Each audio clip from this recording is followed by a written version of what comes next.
Hello, welcome to pep learning. NCET വഴി ഇന്ത്യയിലെ പ്രധാനപ്പെട്ട സെൻട്രൽ യൂണിവേഴ്സിറ്റികളിലേക്കും IIT-കളിലേക്കും അതുപോലെ തന്നെ NIT-കളിലേക്കും ഇൻ്റഗ്രേറ്റഡ് BEd കോഴ്സുകൾക്ക് പ്രവേശനം നടന്നുകൊണ്ടിരിക്കുകയാണ്. NCET എക്സാമിനേഷൻ കഴിഞ്ഞതിന് ശേഷം അതുമായി ബന്ധപ്പെട്ടുള്ള സ്കോർ കാർഡ് പബ്ലിഷ് ചെയ്തു. ഓരോ യൂണിവേഴ്സിറ്റികളും ഇൻസ്റ്റിറ്റ്യൂഷൻസും അവരുടെ അഡ്മിഷൻ പ്രൊസീജിയേഴ്സ് നടത്തിക്കൊണ്ടിരിക്കുകയാണ്. അപ്പോൾ NCET വഴി തന്നെയാണ് ഇന്ത്യയിലെ തന്നെ പ്രധാനപ്പെട്ട NIT-കളൊന്നായിട്ടുള്ള കേരളത്തിലെ തന്നെ ബെസ്റ്റ് ഇൻസ്റ്റിറ്റ്യൂഷൻ ആയിട്ടുള്ള NIT കാലിക്കറ്റ് അവരുടെ അഡ്മിഷൻ പ്രോസസ്സ് നടത്തുന്നത്. അപ്പം NIT കാലിക്കറ്റ് അവരുടെ അഡ്മിഷൻ സ്റ്റാർട്ട് ചെയ്തിട്ടുണ്ട്. NCET എക്സാമിനേഷൻ എഴുതിയ ആളുകളിൽ നിന്നും അപ്ലിക്കേഷൻ കോൾ ഫോർ ചെയ്തിട്ടുണ്ട്.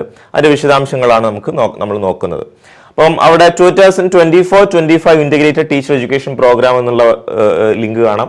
അതിൽ ക്ലിക്ക് ചെയ്ത് കഴിഞ്ഞാൽ നിങ്ങൾക്ക് ഓൺലൈൻ അപ്ലിക്കേഷൻ ഫോർ എന്ന് പറഞ്ഞിട്ടുള്ള ഡീറ്റെയിൽസ് കാണാം. അതിൻ്റെ പ്രോസ്പെക്ടസും ഡീറ്റെയിൽസും ഒക്കെ കൊടുത്തിട്ടുണ്ട്. അപ്പോൾ എന്തൊക്കെയാണ് അതിൽ കൊടുത്തിട്ടുള്ളത് നമുക്കൊന്ന് പരിശോധിച്ച് നോക്കാം. അപ്പം NIT കാലിക്കറ്റ് നമുക്കറിയാം NIRF റാങ്കിങ്ങിൽ തന്നെ ടോപ്പ് മോസ്റ്റിൽ നിൽക്കുന്ന ഇന്ത്യയിലെ തന്നെ പ്രധാനപ്പെട്ട ഒരു ഇൻസ്റ്റിറ്റ്യൂഷനാണ്. NIT കാലിക്കറ്റ് കഴിഞ്ഞ വർഷം NCET നടപ്പിലാക്കിയത് മുതലാണ് അവിടെ ഇൻ്റഗ്രേറ്റഡ് BEd പ്രോഗ്രാമുകൾ സ്റ്റാർട്ട് ചെയ്തിട്ടുള്ളത്. അപ്പോൾ 4 year integrated teacher education program BSc BEd കോഴ്സാണ് അവിടെ പ്രൊവൈഡ് ചെയ്യുന്നത്. അതിൻ്റെ സീറ്റ് മെട്രിക്സ് ഒക്കെയാണ് പറഞ്ഞിട്ടുള്ളത്. 20 സീറ്റ്സ് മാത്സ് മേജർ. അപ്പം മാത്സ്, ഫിസിക്സ്, കെമിസ്ട്രി ഇങ്ങനെ 3 സബ്ജക്ട്സ് ആണ് മേജറായിട്ട് അവിടെ പ്രൊവൈഡ് ചെയ്യുന്നത്. So 20 seats for maths, 15 seats for physics, 15 seats for chemistry എന്നുള്ള സ്വഭാവത്തിലാണ്. അതിലിങ്ങനെ ഓരോ കാറ്റഗറി വൈസുള്ള ഇതാണ് ഇത്. അതർ സ്റ്റേറ്റ് കോട്ട അങ്ങനെയുള്ള വ്യത്യസ്ത കോട്ടകൾ നിങ്ങൾക്ക് കാണാൻ വേണ്ടി സാധിക്കും എന്നുള്ളതാണ്. 50% മാർക്കോട് കൂടി +2 പാസ്സാവണം. അതുപോലെ തന്നെ NCET-യിൽ നിങ്ങൾ ഉദ്ദേശിക്കുന്ന മേജർ നിങ്ങൾ എന്തായിരിക്കണം, നിങ്ങൾ എഴുതിയിരിക്കണം, പഠിച്ചിരിക്കണം എന്നുള്ളതാണ്. അതായത് ഇപ്പോൾ മാത്സ് മേജർ എടുക്കുന്ന ആൾ +2-ലും മാത്സ് ഒരു കോർ വിഷയമായിട്ട് പഠിച്ചിരിക്കണം എന്നുള്ളതാണ്. സാധാരണ രീതിയിൽ +2 സയൻസ് സ്ട്രീമിൽ പഠിക്കുന്ന ആളുകൾക്ക് എല്ലാവർക്കും മാത്സ് ഉണ്ടാവും എന്നുള്ള കാര്യം കൂടി ശ്രദ്ധിക്കാം. NCET-ൽ വാലിഡ് സ്കോർ ഉണ്ടാവണം എന്നുള്ളതാണ്. 20-ാം തീയതി സ്റ്റാർട്ട് ചെയ്തു അപ്ലിക്കേഷൻ പ്രോസസ്സ്. 27-ാം തീയതി വരെ 27th ഓഗസ്റ്റ് 2024 2 PM വരെ രജിസ്ട്രേഷൻ ചെയ്യാൻ വേണ്ടി പറ്റും. അതിനുശേഷം ഇതുമായി ബന്ധപ്പെട്ടുള്ള സീറ്റ് അലോക്കേഷൻ്റെ ഡേറ്റ് കൊടുത്തിട്ടുണ്ട്. അതുപോലെ തന്നെ ആക്സെപ്റ്റഡ് സീറ്റിൻ്റെ ഫിസിക്കൽ റിപ്പോർട്ടിങ്, അതുപോലെ തന്നെ ക്ലാസ്സുകൾ അതെന്നാണ് സ്റ്റാർട്ട് ചെയ്യുന്നുള്ളത് പിന്നീട് അനൗൺസ് ചെയ്യും എന്നുള്ളതാണ് പറഞ്ഞിട്ടുള്ളത്.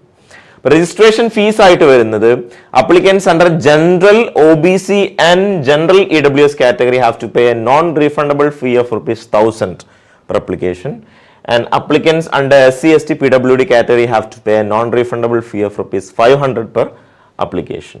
രജിസ്ട്രേഷൻ ലിങ്കും കാര്യങ്ങളും അതിൻ്റെ SB കളക്ട് ഒക്കെ ഡീറ്റെയിൽസ് കൂടെ കൊടുത്തിട്ടുണ്ട്.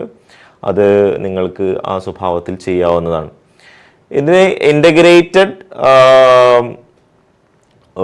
BEdനേക്ക് ഉദ്ദേശിക്കുന്ന ആളുകളെ സംബന്ധിച്ചിടത്തോളം അവർ 27-ാം തീയതിക്കുള്ളിലായിട്ട് അവരുടെ എല്ലാ പ്രോസസ്സും പൂർത്തീകരിക്കേണ്ടതാണ് എന്നുള്ളത് പറഞ്ഞിട്ടുണ്ട്.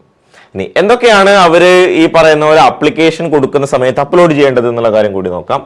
Valid score card of NCET, 10th standard matriculation or equivalence certificate, mark sheet and pass certificate from class 12th, state of eligibility mark sheet സംഗതിയിൽ അപ്ലൈ ചെയ്യുക. OBC NCL EWS സർട്ടിഫിക്കറ്റ് ഏതാണോ നിങ്ങൾക്ക് അപ്ലിക്കബിൾ ആയിട്ടുള്ളത് അത് നിങ്ങൾ അപ്ലൈ ചെയ്യണം. അതുപോലെ തന്നെ PWD സർട്ടിഫിക്കറ്റ് ഉണ്ടെങ്കിൽ അത് ആ ഒരു കാറ്റഗറിയിലാണ് വരുന്നതെങ്കിൽ അങ്ങനെ. പിന്നെ SB കളക്റ്റിൻ്റെ ഡീറ്റെയിൽസ് കാര്യങ്ങളൊക്കെയാണ് മനസ്സിലാക്കേണ്ടത്. ഇനി സെലക്ഷൻ പ്രോസസ്സിനെ കുറിച്ച് നമുക്ക് നേരത്തെ തന്നെ അറിയാവുന്നതാണ്. NCET-ന് എഴുതിയ ആളുകൾ NIT-ലേക്ക് അപ്ലൈ ചെയ്യാണ് വേണ്ടത്. അപ്ലിക്കേഷൻ കൊടുത്ത ശേഷം പിന്നീട് പ്രൊവിഷണലി സെലക്ട് ചെയ്ത കാൻഡിഡേറ്റ്സിന് ലിസ്റ്റ് പബ്ലിഷ് ചെയ്യും. അതിനുശേഷം പിന്നീട് അവർ ഫിസിക്കലി റിപ്പോർട്ട് ചെയ്യുക, അവരുടെ അഡ്മിഷൻ പ്രോസസ്സ് കംപ്ലീറ്റ് ചെയ്യുക എന്നതാണ്. 2 രീതിയിലുള്ള കോട്ടകളുണ്ട്.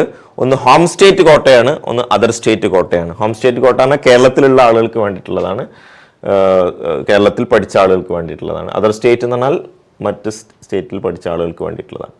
ഫീസ് സ്ട്രക്ചർ കൂടി നിങ്ങളൊന്ന് ജസ്റ്റ് നോക്കുക. ഫീസ് സ്ട്രക്ചർ ഈ പറയുന്ന പോലെ എന്താണ്,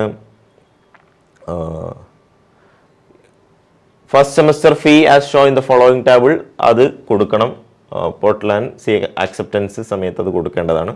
For general OBC and general EWS candidates having annual family income above 5 lakhിലുള്ള ആളുകളെ സംബന്ധിച്ചിടത്തോളം 1,34,000 ആണ് ഫീസ് വരുന്നത്.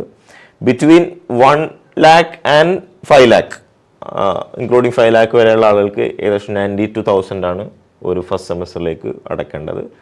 പിന്നെ ബിലോ ₹1 lakh ഉള്ള ആളുകളെ സംബന്ധിച്ചിടത്തോളം ഈ പറയുന്നത് 71,000 ആണ്. അപ്പോൾ ഇൻകം സർട്ടിഫിക്കറ്റ് ആവശ്യമായിട്ട് വരും ഈ കാറ്റഗറിയെ സംബന്ധിച്ചിടത്തോളം.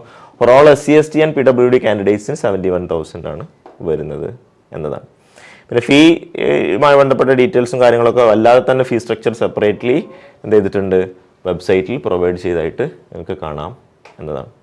അപ്പോൾ ഇതിൻ്റെ അനൗൺസ്മെൻ്റ് ആണ് ഇവിടെ കൊടുത്തിട്ടുള്ളത്. അപ്പം NIT-യിൽ ഇൻ്റഗ്രേറ്റഡ് BSc B.Ed ഫിസിക്സ് നിങ്ങൾക്ക് മേജറാക്കി പഠിക്കാം, കെമിസ്ട്രി നിങ്ങൾക്ക് മേജറാക്കി പഠിക്കാം, മാത്തമാറ്റിക്സ് നിങ്ങൾക്ക് മേജറാക്കി പഠിക്കാൻ വേണ്ടി പറ്റുന്നതാണ്. ഇങ്ങനെ ഇന്ത്യയിൽ തന്നെ പ്രധാനപ്പെട്ട NIT-യിൽ ഇൻ്റഗ്രേറ്റഡ് 4 വർഷം കൊണ്ട് ഡിഗ്രിയും അതുപോലെ തന്നെ B.Ed-ഉം കരസ്ഥമാക്കാം. നിങ്ങൾക്കിപ്പോൾ തന്നെ അപ്ലൈ ചെയ്യാവുന്നതാണ്. Wish you all the best. Thank you.